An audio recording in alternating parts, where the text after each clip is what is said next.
Loading. All right, we are live. Hello, hello. I hear an echo. Let me turn this down. All right, give me a second, everyone. There's an echo. This is what I'm going to do. All right, can you hear me still, Sonja? Absolutely. Oh, okay, perfect. Hello, everyone, and welcome back to Lead Like a CEO. I'm your host, Chevy, and if you're new here, welcome. Very quickly about me, I'm a retired Air Force veteran after 22 plus years in the United States Air Force. And now what I do, I help home care and healthcare agency owners to really get their time back. And I do that in multiple ways, from leadership, team development, and operations optimization. But today, it is not about me. It is about my guest, Sonja Gunter. And before I bring her on and have her share all her expertise when it comes to home care and caregiver burnout, let me go ahead and read her bio for you because I'm impressed. Thank you. You are welcome. No, thank you for being here. And as you all come in, say hello to us. Let us know where you're joining from. All right. So, who is Sonja Gunter? Sonja Gunter is a licensed practical nurse, LPN for 21 years, a licensed evangelist, a certified dementia practitioner, and a certified Alzheimer's disease and dementia care trainer. And she's the author of the book Professional Traits of Healthcare Leader. Sonja is the owner of 3 successful businesses that immediately impact the lives of seniors and their families. Senior911, which is one of her 3 businesses, is an all-inclusive, wrapped-around support and resource company that provides several service lines for seniors and their families in the areas of private duty home care, personal homes, transportation, staffing for companies who need well-vetted and trained staff, dementia education, and staff training. She also have a nonprofit, Angel 911, that serves families who are caring for loved ones in their homes and need respite in spite of their financial challenges. And she provides caregiver training and has a mobile app, which I'm excited to learn about. So hopefully you guys are as well. And the app is called HomeCare EveryWhere. She brings home care services right to the home at the consumer fingertips. So love that. Also, Sonja has been featured on various business radio and social media platforms and has even owned and hosted her own internet radio show where she showcased other healthcare related business owners. Sonja is also a well sought after speaker in the Atlanta area and abroad and is passionate about developing leaders in healthcare, which is amazing. In addition, Sonja's years in nursing, her passion for helping others, and her gift of public speaking has created a platform that has given her the opportunity to provide education and resources on health-related matters to the communities that need it most. So I'm really excited to jump in and learn more about that. Also, when Sonja is not working, she is studying for her neuroscience degree, which I'm like, yes, brain science, you love it, at the Arizona State University. And in 2020, Sonja received her degree in health sciences with an emphasis in healthcare management. Of all of her achievements, her greatest joy is being a grandmother to 6 beautiful babies, 5 girls, and 1 boy. Yes. Welcome, ma'am. Thank you. Thank you. That was great information. I love reading your bio. So first of all, thank you so much for being here.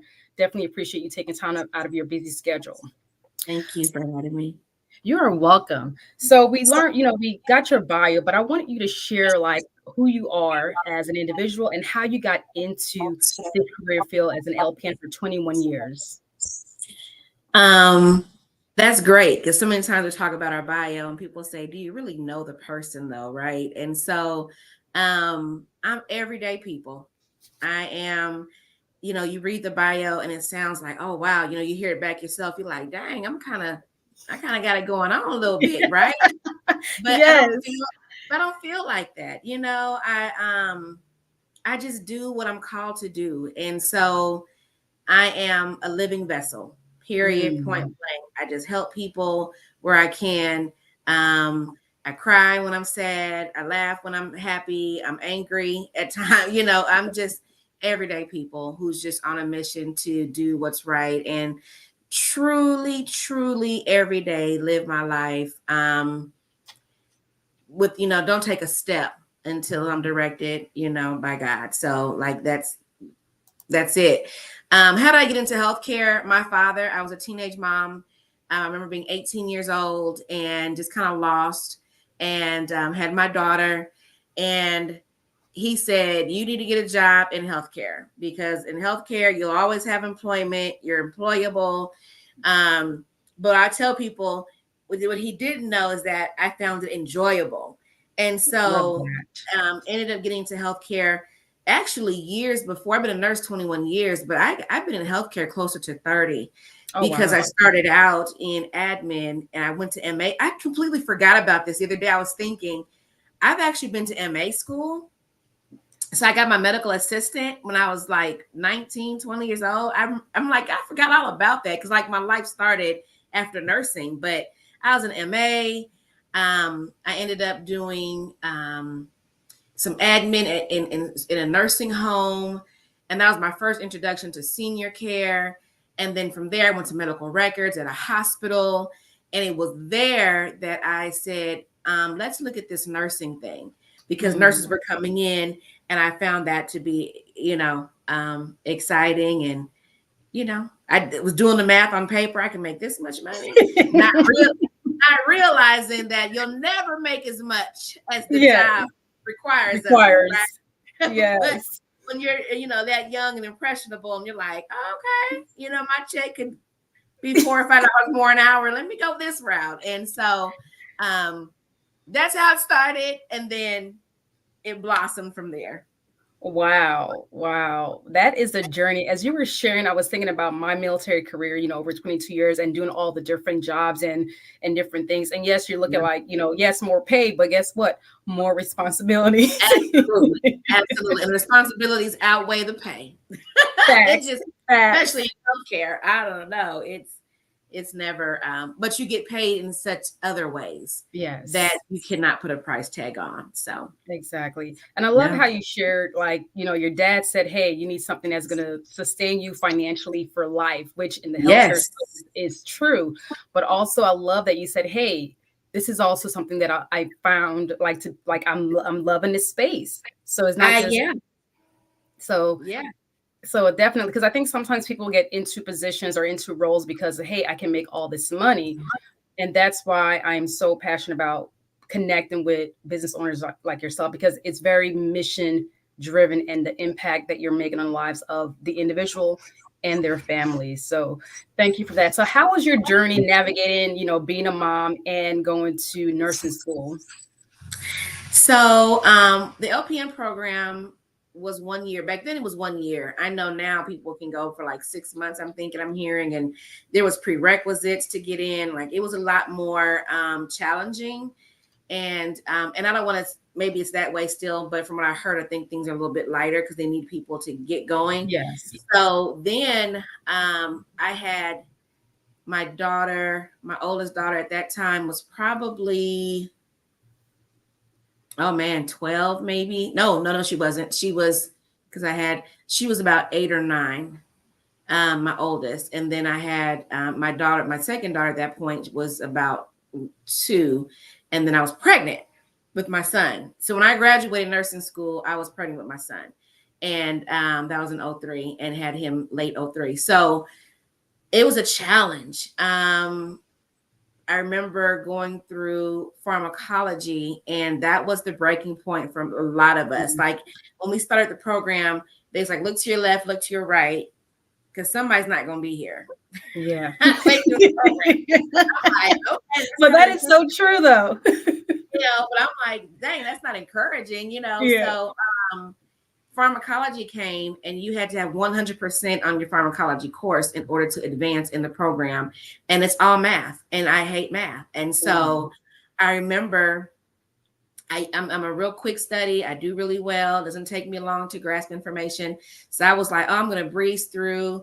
But nursing school, the curriculum is tough, one, and then the grading scale is a lot harder. So anything less than a 75 is failing. Oh, wow. 75 in school is a C, right? They're Wait, like, you I'm just passing. 74 is failing. And so I'm like, okay, that's new. And so I remember my first course, I was right at a 75, 76, thinking I just had it made. And I'm like, golly, I barely skated that first course. Let me really dig in. But pharmacology, you had 3 attempts to get 100% on that test. I took it the third time. It took me the 3 times to get the 100%. And I was like so nervous because if I didn't get it right that third time, I was going to be asked to leave the program. But I did. I'm here. So being a mom and getting it all done, I didn't have a choice. I had to get it done. I needed to show them that all is possible, which is why I still go to school. I really go to school because I love learning, but I want to show my kids, my children, my young adults now that it's possible. Yes. It's all possible. Yes. And it's so true. And I'm a avid learner as well too. Like I'm always in school. I love learning, just like you. And it's showing our kids the example, like, hey, whatever you want to achieve, you can do no matter your circumstances, no matter your environment, no matter your challenges. And you said it took you 3 times to pass that test, but guess what? You did it. And look where you're at, where you're at right now. I did. So which is amazing. Let's tap into the mindset because you're going through nursing school, you're doing all the things, you're being a mom. Like, what was your mindset like as you were navigating all of that? I was a wife as well, so the mindset was you don't have you don't have an opportunity to sit down. I've always been that kind of person. If I started, I'm going to see it through. And I always like a challenge. I've always liked people to tell me what I can't do.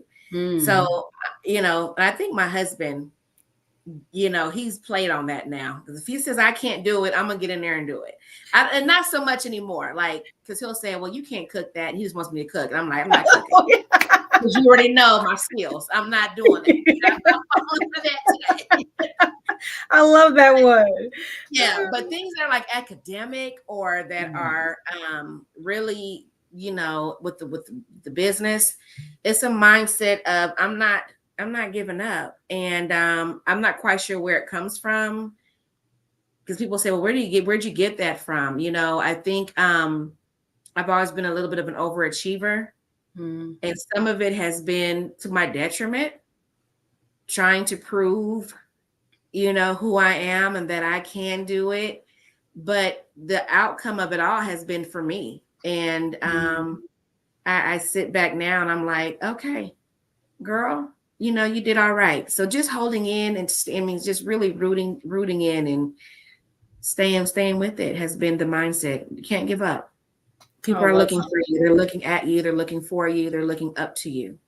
100%. And, from what you shared is the internal validation that you give yourself to kind of overcome those challenges. Because like you said, you can be ambitious, you can be driven, and you have this big vision, but it's like, how do you remain mentally resilient as you're navigating being a wife, being a mom, going to school, all those things. So thank you for sharing that. So I want to tap into the journey of, your 21 years when it comes to serving patients. How is that experience? Because you're going through different emotions, you're dealing with different people, different issues that they have. So how was that overall, especially as an LPN? So I'm born and raised San Diego. And when I left San Diego, California, I was 23 years old. And then I spent 16 years in Kansas City, Missouri. I've been in Atlanta now for 10 years.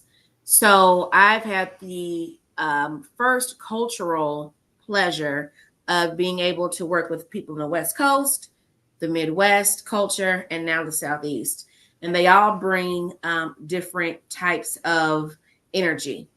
And with that experience, it really shaped who I was personally, which I took into the career.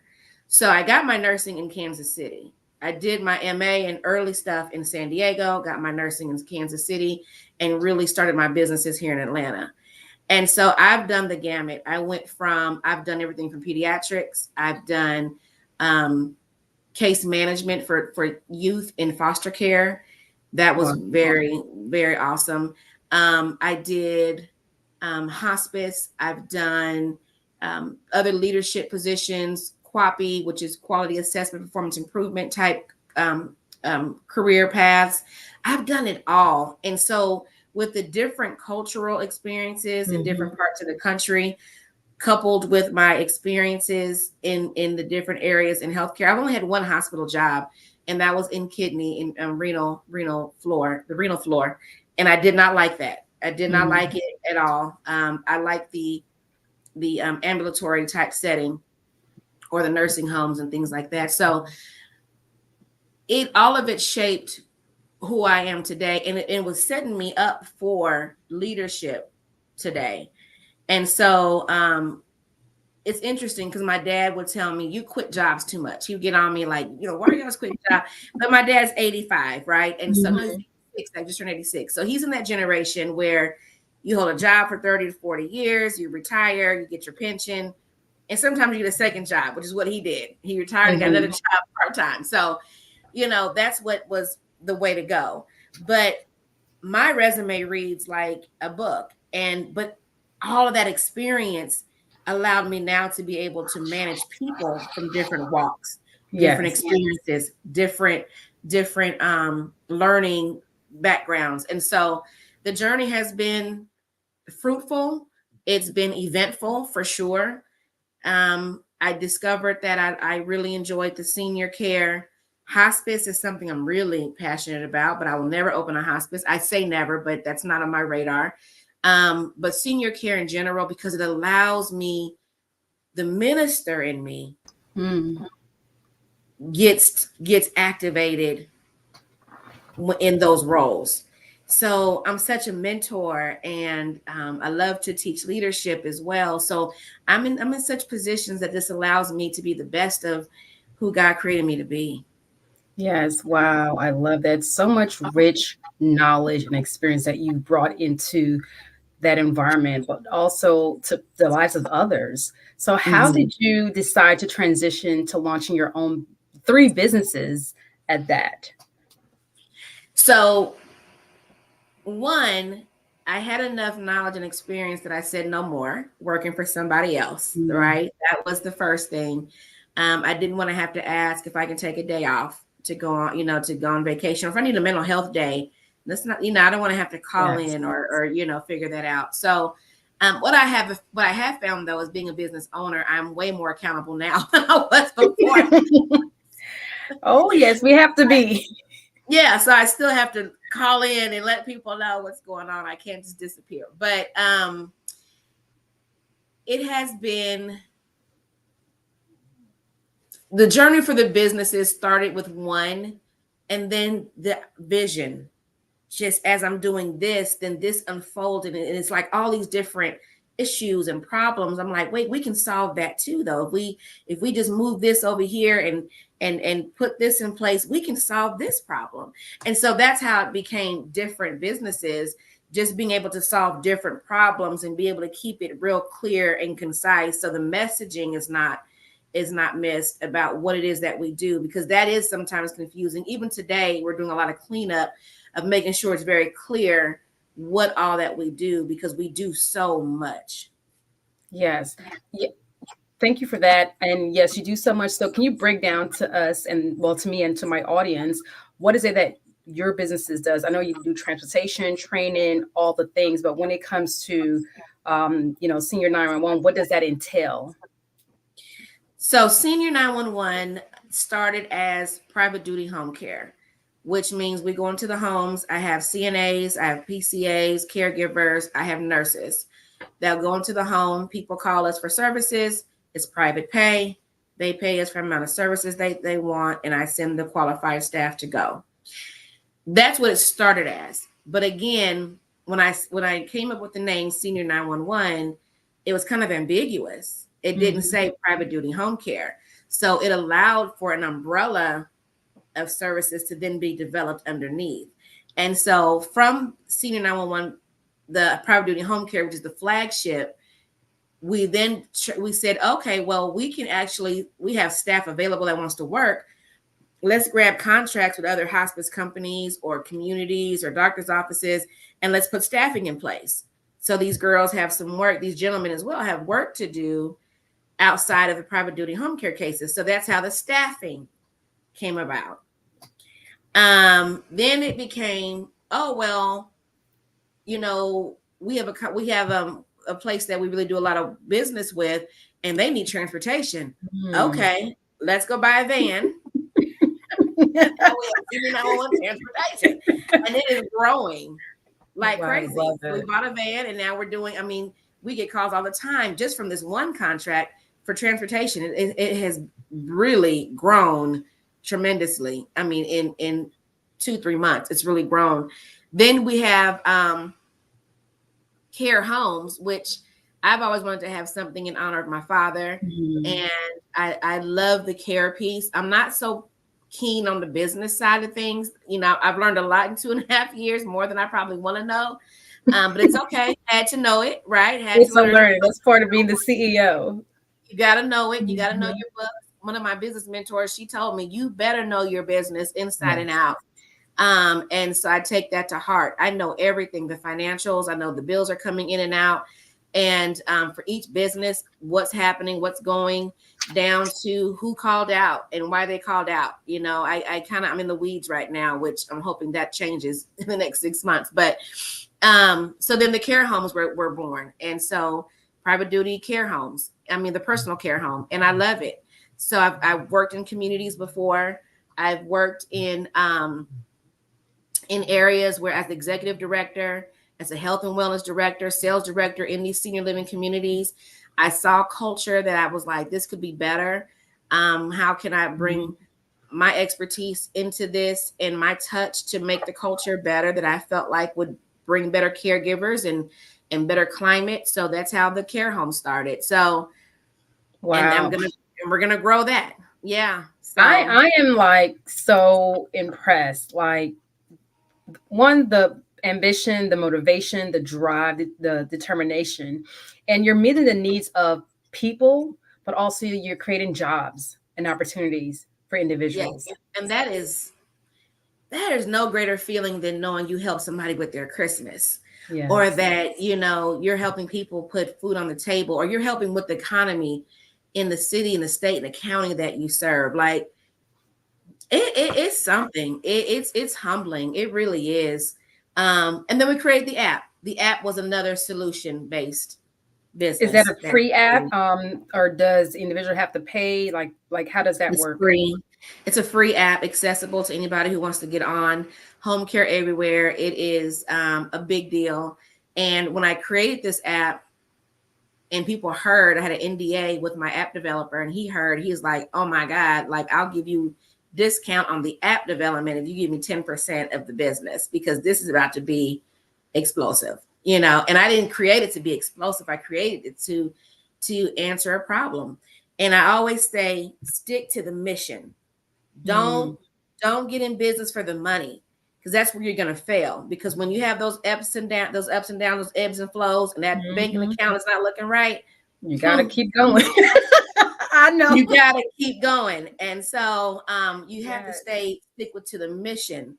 And that's where you find the success. And I promise you, God will never, if you're doing the business of his people, he will always turn it around in your favor. He can't not do that. He'd be a liar. And so he cannot not do that. Wow, love that. And the fact that you talked about, when you that focusing on the mission, because sometimes I look in that bank account and I'm like, Lord, let me. It looks good, and people think, oh, she's got 3 businesses, she's booming, and business is great. It's great. But if we're going to talk about lead like a CEO, yes, you have to talk about the honesty of it all. And gross profits versus net profit are 2 completely different numbers. Yes, ma'am. And so the level of growth that you want to have requires a lot of upfront money. It requires a lot of overhead funding. And so by the time it gets all said and done, we've done great on paper. Black and white, our gross profits, we have done wonderful in 2.5 years. Very impressive numbers, and we're proud of it. But the net, what we're working with today, we're like, wait a minute, But people were blessed behind it. Yes. We took care of clients. We billed so far this year I think what the number is 33,000, almost 34,000 hours we've billed so far this year of Wow. care. And that's, in my opinion, impressive. That is, wow, that is a big number. 36,000, and the year's not even over yet. And the year's not over yet. Wow. So that was a lot of goodness. You have a team. So how many internal team members do you have, and how many external, in the sense of going into the homes and supporting the families? And how does that impact when it comes to caregiver burnout? How do you see that playing with your employees? And how do you, yes, we'll go with that question Yeah, first. I'm really careful because I'm running a skeleton crew because of finances, right? I Yes. have to build back up again. All the projects we started required so much upfront capital. So right now I'm running my office. It's just myself and two others. And then I have a business development director in the field that is doing, sales and marketing. Um, and then I have about 88 on staff that are in the field, and they're not all active. Yes. That's what's on the roster. So they're better with not burning out because they pick and choose their schedule, right? Oh, They decide, yes, I can, no, I can't. They turn down assignments. That's why we don't have all 88 active, because they turn down. But the girls in the office, they are my right and my left. I cannot move without them. They are, if I'm the head, they're definitely the neck. My heart goes out to them. I wish there was more I could do for them because I'm concerned about burnout because it is a lot going on. But they are so loyal and so passionate about the business. It lets me know I've built a culture that I've always wanted to build. And that's, people will be loyal when the culture of the company is right. yes, 100%. And I love that you said like they're loyal to you. They're loyal to showing up and working, and it seems like there's a big trust between you and them, which is what you need, because again, you said that culture, you said that tone. So let's talk a little bit about culture, in a sense of, why did you feel like it was important for you to make sure that you set and create a culture that was not only conducive to you as the leader and as a CEO of your business, but also for the entire team? And what maybe you have experienced in other cultures before that you like, I'm not bringing this here. So, and there's a fine line. One of my leadership mentors, he always tells me, be careful using the word family when you're building a team, because family treats you one way and then, and employees treat you the other. But I can't help but say we are a family. And it's like some cousins you really get along with, and other cousins you don't. They're the cousins that I really like. And so I don't have a problem calling them family. And family is not about blood. Family is about those who support. Yes. And so when I say they support me as an individual, they support the brand as well, to the point that someone even thought one of the other ladies was the owner. She's like, she rides that hard for Senior911. They thought she owned the company before they met me. And so just an open door. There's nothing we can't talk about. I'm free to be myself with them, so they know the good sides, the bad sides. If I need to cry, they, I can cry. I mean, we do this for each other. And so health issues, concerns, family issues. I mean, we've gone through some things in the past 2.5 years that really creates the bond. And I make sure that when we're working, we're having a good time. Yes. You can call the office and we're laughing, and then they always say, though, Sonja doesn't play. Sonja's firm, and I am. But as long as the job gets done, they know. Let's have fun. Let's have a great time, right? And then if it goes south, they know how to turn it down, and and focus again. So never forgetting why we're really here, and that's to help the people and make sure these paychecks with payroll. That's it. Yeah, so honestly, I love everything that you're sharing, because it just takes me back to the military, because what you shared, I'm very much similar to you, in the sense of when it comes to getting the job done, we're going to get it done. I'm going to be, I'm going to challenge you because I'm in there with you. But when we're done, guess what? We're going to have fun. We're going to laugh. We're going to cry together. We're going to eat. We're going to do all the things. But guess what? Let's make Yep. sure that what we are here for gets done. So no, love, love, love. Yes. Yes. So thank you for sharing that. So, this is all about leading like the CEO. What would you say when it comes to your team, when they see you as a CEO, what would they say like she is the person that I love working with and for? The being a visionary, even though it makes them a little nervous because they're like, don't bring another idea in this building. Don't bring another nothing. But being a visionary, being transparent. I'm super transparent. They know the good and the bad. They know the financial books. There's no hiding. This is where we are today. This is where we need to be. This is why decisions are made. When your staff knows if a decision is being made that's not favorable or that's not comfortable, if they know why, you have people that are going to dig in and lean in if they're the right team. Yes. If not, they'll fall off. But like the ladies I have now have been here, and even through the bad, because I've been very transparent. This is where we are. This is how we need to get out of it. This is where we're headed. And they buckle in. And so being transparent, being honest, being fair, being available. I try not to expect things of them that I wouldn't expect of myself. Exactly. And I invest in them. I want them to grow. So like the leadership training that I do, I want them to be leaders. I want them to move into roles. And I've given them some autonomy in their role. You don't have to ask me for those. You've been around me enough. You know what I'm going to say. You know what I'm thinking. You know how this thing runs, the best for the client. I can trust them to make good decisions, and they feel empowered to be who they are and to be leaders of their own. Like, you are speaking my language when it comes to leadership development, all of it. Because this is what I really focus on to get in home care, business owners to think and also apply. Because like you said, they're empowered, they have autonomy, they have initiative to where they can make decisions on your behalf. And like you shared, other people think like, hey, this person is the CEO. And that's how it should be, to where like when people come into your business, they want to know like, oh man, this is amazing. Or the experience that they're receiving is feel like they're getting it from the founder and from the owner. So love that. And it's about trust. It's about empowerment. And sometimes, we, even in the military, I've experienced where I've worked with leaders who empower me, who gave me that autonomy. Then also some leaders who micromanage. And I don't like that. Don't micromanage me. Let me be the visionary. Let me be creative. But in 2 years and some change, the fact that you were able to give that to them and that trust and empowerment is amazing, because some business owners struggle with that.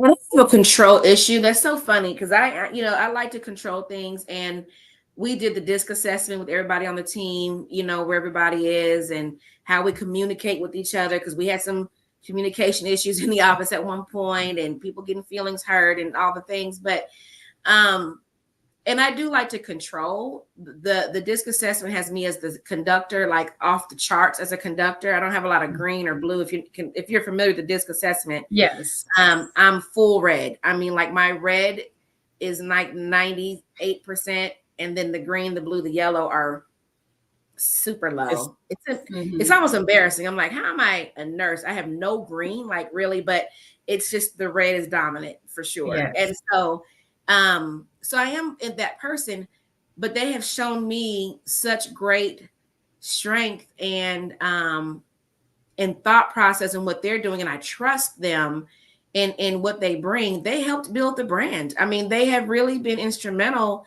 in helping to build who Senior911 is and put the character behind it. And who am I not to trust that? If they can do all that, then I know I can trust them to make some decisions, and they bounce it off me. If it's a decision they're not comfortable making, they don't overstep and say, hey, I did, they come to me and run the idea and I say, absolutely. If that makes your process better or easier, do it, put it on paper, make it official. Let's roll. Like, we got too much to do to worry about micromanaging. Exactly. That's one thing I dislike. But I want to let our audience know if there are any questions that you have for Sonja. Please drop it in the chat. We are live on LinkedIn, YouTube, and Facebook as well too. So hopefully y'all are enjoying this conversation because I am loving it. I don't know why it's not. Thank you.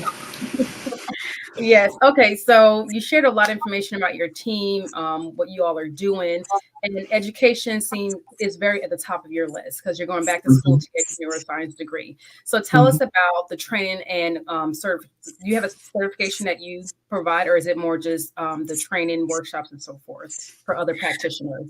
So I'm actually licensed or certified, I should say, through the National Council for Certified Dementia Practitioners to provide the Certified Dementia Practitioner course. So that's a certification that I take across the country. I can do it anywhere.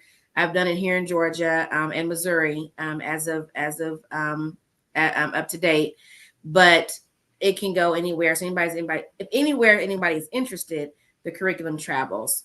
Oh, Outside of that, I don't provide any certifications, for the people to take with them. I just do at this trainings time. at this time. And it's funny you say that because I'm actually working on some things. Yeah.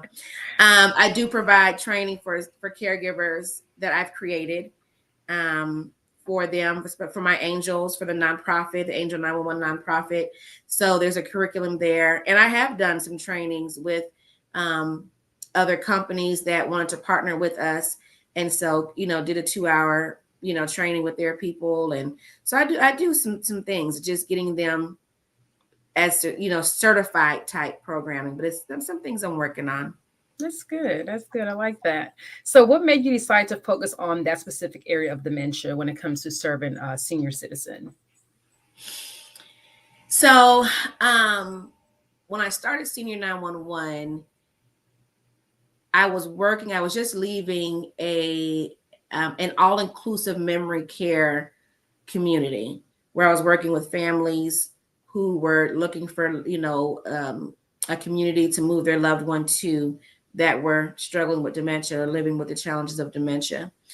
And all my career, I've been exposed to it. I've worked with it early on in my career, but it was there that I'm like, wow, I really like this. I Mm. really love this dementia group. I love the challenges that come with it. It's never a dull moment with folks with dementia. It's Yeah. just, there's a lot of fun working with people with dementia. And so, and then also being a resource and a support to those family members who were not having fun, right? Because being a caregiver is tough.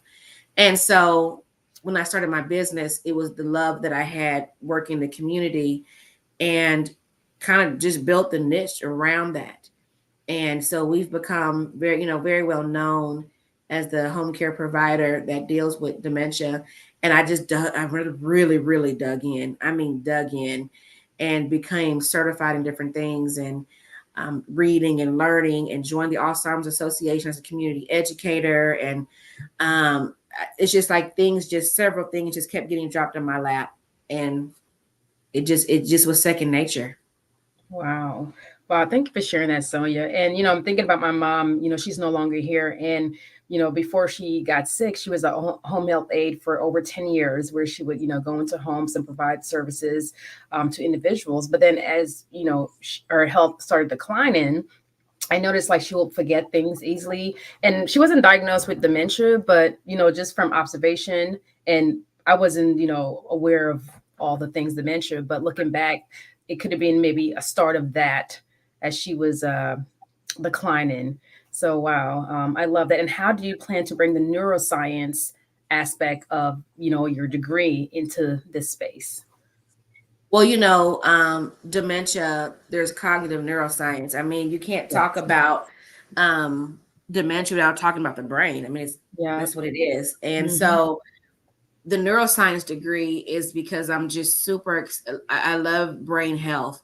And it's one thing, there's a lot of resources out there for people, for caregivers. There's a lot of people doing a lot of caregiver training and resource and support groups for caregivers, which I do those as well. And those are very important.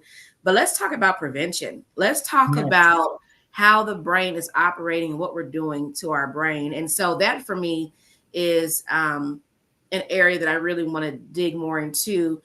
especially young onset of Mm, dementia is something that I'm really interested in, and having conversations with that 25, or really 18 to 35-year-old group about wow. things they're doing today that Mm, affects their brain health, that can impact them, developing dementia later on in life.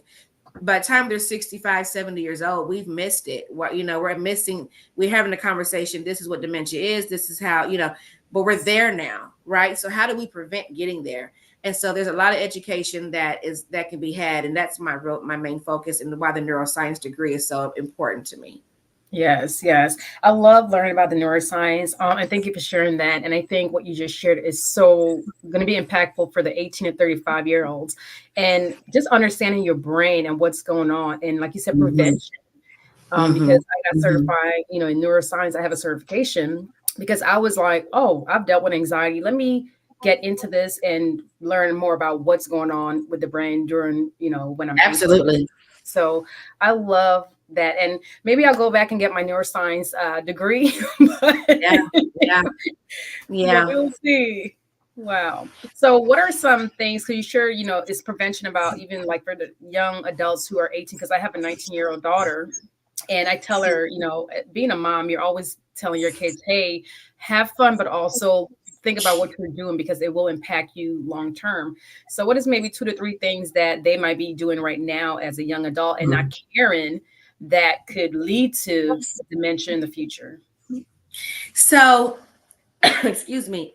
Um, in the recent years, the legalization of marijuana, and what we know, or what maybe people don't know, our brains are still developing ages 18 to 24. Yes. And so this is such a crucial age. I have a 20-year-old, 22-year-old, and a 30-year-old myself. And um, trying to get them to understand, you are really, hurting the brain cells by engaging in certain behaviors. And so just because it's legal doesn't mean it's healthy.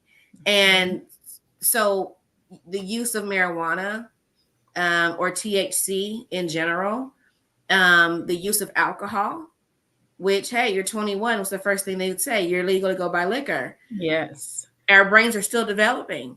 So what are we doing, right? And I think learning what is the diet, that's not, I'm not even using the word diet, just nutrition, what that looks like for the entire body, keeping blood pressure under control, diabetes at bay, Yes. cholesterol down, right? All these different risk factors for stroke and cardiac issues that, if we don't prevent them, can lead to a type of dementia later. If it's not Alzheimer's, maybe vascular, maybe frontal temporal lobe, right? Mhm. So there are some things that, as young people, they need to be educated. I know it's tough because I got them and they're hard headed and don't want to listen. They figured it all out already. Oh, yes. But just being able to really give them this information and say, hey, you might want to take a look at this. Mhm. And there's also some research. I'm looking at some research and some grants to help with that research, and really do some tests and studies on these young people and where they are. Take a group that's living this kind of life, and this group that's living a healthier life, and do some brain studies and see what's happening. Oh wow, I love that. Well, definitely keep me, updated on how their process. Because if I can help in any way, volunteering by all means. I mean, I don't That'd be smoke. great. Right. You can be in my health, give my strong group. my Exactly. healthy living group. Exactly. No, thank you for that. So great information. And I want to go into your book because I'm getting ready to write my first book, but you've written your book. And the book is titled Professional Traits of a Healthy Care Leader, a guide for women looking to level up in the world of healthcare. So tell us, what made you decide to write this book? Because I know when it comes to women being in different position, it can be challenging to navigate up the ladder of leadership and opportunities. So tell us what made you, decide to write this book, and what is the ultimate or one outcome of buying this book if people choose to buy the book. Go ahead and buy the book. I wrote this book in 2020, Hmm. 2019, it did launch in 2020. And I did it as to create a platform. Mm-hmm. I'll be honest with you, to give some tips to people, because I was at that point working for someone else. I wasn't even a CEO yet. I was an employee. But I felt myself leveling up. It's so funny now looking back, now that I'm sitting here thinking about it, that book was for me because I Mm. was still leveling up. I wasn't even where I am today. And if I had to write that book again, it would sound and look a lot different because it was so elementary in its inception. Not that it's bad, but I wasn't even at a level where I am today. Now today I write that book, it would be probably a little bit more Fire. meaty. Yeah, for sure. So I did that just because people were asking me and I was on my way somewhere. I knew I Mm-hmm. was. But it turned out to be almost a guide for myself. Nice. I love that. Yeah. Thank you. Yeah. Thank you for sharing that. So Um, it's for early leadership, people who are in their early journey. some emerging leaders. Yes, those that are Okay. coming into healthcare and like, I want to get to be an administrator. I want to get to be a resident care director. You know, how do I get to be a supervisor? It would be more along those lines. It's not to be the CEO, although a lot of those traits are very important to becoming a Yes. CEO, but you got to master those at that point. Okay, awesome. Thank you for that, Sonia. So all of that is needed. So if you guys want the book, go ahead and get the book. It's on Amazon. So definitely purchase it there. Thank you. Oh, you're welcome. And also, let's kind of talk a little bit about your in the field. I know you have like 80 individuals on roster, but not all 80 are in there doing the work. When it comes to leading them and making sure that they're not burned out, what have you experienced? Because I know in the military, I've burnt out. I've ended up in the ER due to just all the high stress environment of deployments and being a mom and a wife at the time. So, what resources, well, if you can kind of share the onside of how that shows up for caregivers, and also what resources that you as a CEO, as a individual, making sure that your team does not stay on that path because it does happen. So I try not to allow for a lot of overtime for Okay. one, because there are some in there that, some caregivers I have that are just, they'll work until they end up in the hospital. I have one in particular in my mind right now who she'll work until she just can't work anymore. Come to find out she's not working. Just I do my part that she only works so many hours, but then she picked up somewhere else. She's like, Sonja, if you won't give me the hours, I'll get them from somebody else. The sad part is, and it has to be addressed. I was talking to a gentleman yesterday. We were happened to sit next to each other, and he was telling me that he works for Chick-fil-A on the corporate level. And I said, how much is Chick-fil-A paying? And he told me, in this area where we are here in Atlanta, about $17 an hour. If you go, was it here 17? I can't remember, but I know. And then in more of the rural areas, like 11, $12 an hour, depending on where they're located. And it's so sad in our industry, the type of work that we do, the level of the amount of work that we do, caring for people and loving them and dealing with the smells, dealing with the back aches, dealing with the tears, all the things that come with being a caregiver. Deaths, absolutely. The mental health, the emotional health, spiritual health, all the things. And we're paying between, $17, $18, $19 an hour because that's what we can do in order to be in business. Yes. And so it's almost hard not to have burnout because these ladies and gentlemen have to pay their bills. They've got to make ends meet. And in this economy and the way as expensive things are, like, how do we do that? How do we do that safely? And if we can't afford to do it. So I try my best to provide resources, whether it's a chaplain that I have, that I'm connected with, that they can go to and ask questions.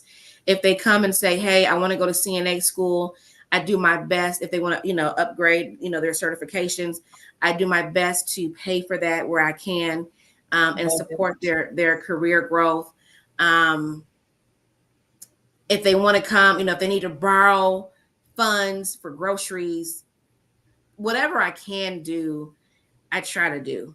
And I wish there was more I could do. We're just not in that position, because the Yes. answer to most people's issues are going to be finances. Mm-hmm. And the burnout comes because I've got to work. Yeah. Mm-hmm. Yes. Wow. And that is so true. And the biggest thing is that you're providing the resources that you have available right now to Yes. them, Yeah. That's which all I is can key. do. Mm-hmm. Exactly. And you're giving them additional resources to elevate their opportunities, their mindset, their growth, their leadership. So thank you for sharing that. Mm-hmm. Absolutely. So we talked a lot about pretty much your journey and your team, how you lead, and because this is all about lead like a CEO. But when it comes to this space of what you do, what insight would you give to family, so that they can feel comfortable to reach out to you and or any other home care businesses to say, hey, I'm willing to bring my loved one in your care, or vice versa? Be honest about what you can do. Mm-hmm. Sometimes people at the other side of the coin, finances, it's expensive. Home care is expensive, but so is your health, and so is your mental well-being. And so family coming together, if everybody pitches in $100 a week, if that's possible, whatever it takes to create space. It's so important. And my mother is going through this. She's my dad's caregiver, and I'm like, you're not the best caregiver for dad. Mm-hmm. And it changes the dynamic of the relationship. You're his wife, he's your husband, and you want to maintain that relationship as much as possible, because when you become a caregiver, the dynamics change completely. And so I just tell caregivers, be transparent about your feelings with people around you. Find your village.